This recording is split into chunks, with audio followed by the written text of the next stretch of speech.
Listen, if this found you on October 26th, this message is for you. Your spirit guides made sure this found you because they had this message they want to give you, okay? Yes, they're working together. All of your spirit guides are working together with mine right now to make sure that this finds you. So do not pass it up. They worked very hard to make sure that you can hear this. And I'm going to be the voice for them because you haven't been hearing them very clearly, have you? Okay, so I wrote down a message, and this is going to apply for everyone seeing this. Now, there'll be some of you, I was just told, yes, there are a huge group of you who are seeing this, who need to hear this, but there's a few of you who are watching this because you think that you're challenging me. You're like, I want to see what she has to say because it's not real.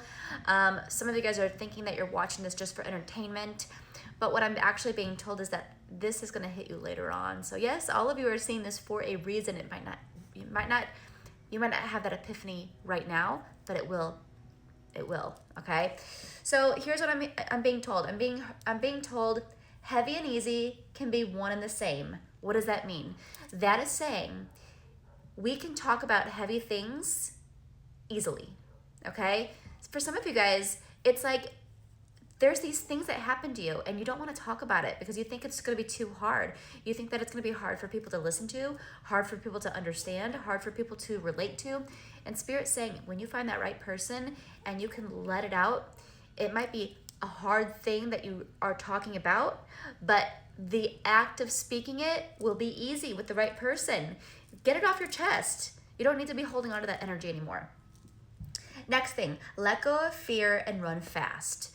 I think as soon as, and I think this is all like in the same message, it's like, you got to get these things off your chest. And then as soon as you do that and you realize there's nothing to be afraid of, that people are going to accept you for who you are, you're going to be able to go really far. You're going to realize who your true friends are, who supports you, who's really, wanting your demise.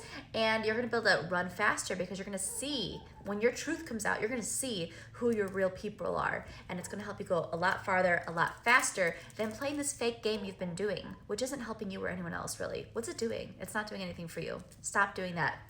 Okay, then we have stay in tune with who you are along the way. Stay in tune with who you are. Don't forget who you are. Don't forget who you are. You've done that in the past, and it's time to stop. Say your truth, but don't forget it as time goes on. Remember this lesson. And then we're hearing soul searching can be fun and easy. A revival of life is coming back for you. So this is saying that soul searching can be fun. You don't know who you are? Well, let's go experiment. Let's live some life. Yeah, you're going to figure out what you don't want, but you're going to figure out what you do want in the process. And whenever you know what you don't want, it helps you know that much more what you do want. And there is a revival of life coming back for you. So whatever you've been feeling dull about, it's about to change.